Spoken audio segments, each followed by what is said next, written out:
По телефону мне угрожает все. Вона тут я даже на улицу боюсь, потому что думаю, что вдруг она меня толкнет и все. Например, у кухни я до 9 часов я не включаю свет, потому что я боюсь.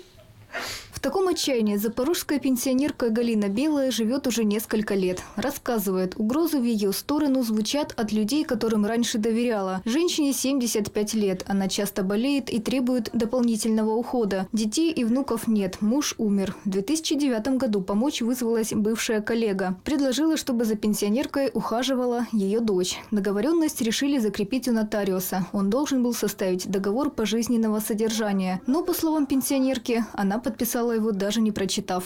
Як мы делали вот это договор,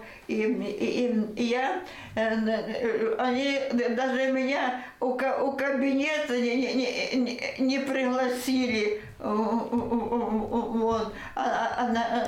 Я сидела у коридоре посадили, она вышла, распишитесь, я говорю, дай мне почитать, оно вам надо? До подписания договора уход и заботу Галине Васильевне обеспечивали. Даже подарили телевизор и домашний телефон. Но после все изменилось. Помощники постепенно начали исчезать из жизни пенсионерки. Все бы ничего, но через время пенсионерка заметила, что на платежках за коммунальные услуги стоит другая фамилия. А позже, по словам женщины, ей начали угрожать и заявлять, чтобы освободила квартиру. Звонили по телефону и даже приходили к ней домой. Это все происходило на глазах у соседей.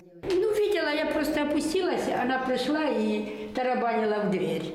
Бахкала в дверь, что, мол, откройте, откройте. Ну, Галина Васильевна не отвечала. Они постояли, и потом ушли. Ну, раза 2 или 3. Ну, последнее время она вроде бы не ходит сейчас. Оказалось, что вместо договора пожизненного содержания пенсионерка подписала дарственную на квартиру. Несколько раз она обращалась в суд. Хотела, чтобы признали договор недействительным, но дела решались не в ее пользу. Теперь пенсионерка не знает, что делать. Из квартиры не выходит уже больше года, потому что боится, что назад ее уже не пустят. Ей срочно нужна операция, но она не может позволить себе даже этого. Был первый суд, после первого суда я сказала, да, давай мирным путем, все. А она сказала, вдруг ты сляжешь, будешь лежать, я тебе отомщу. Проблема Галины Васильевны не уникальный случай, говорят запорожские юристы. И выяснить, на чьей стороне правда, в большинстве историй бывает очень сложно. Данная сделка предполагает установление права собственности, и право собственности принадлежит другому человеку на сегодняшний день и в какой-то мере правомерное с точки зрения формального закона обращение даже и в милицию с требованием освободить помещение, которое занимает лицо, не имеющее права собственности на данное помещение. Однако шантаж и угрозы стоит фиксировать, обращаясь в милицию, советуют юристы. Благодаря этим фактам дело может открыться с новой стороны.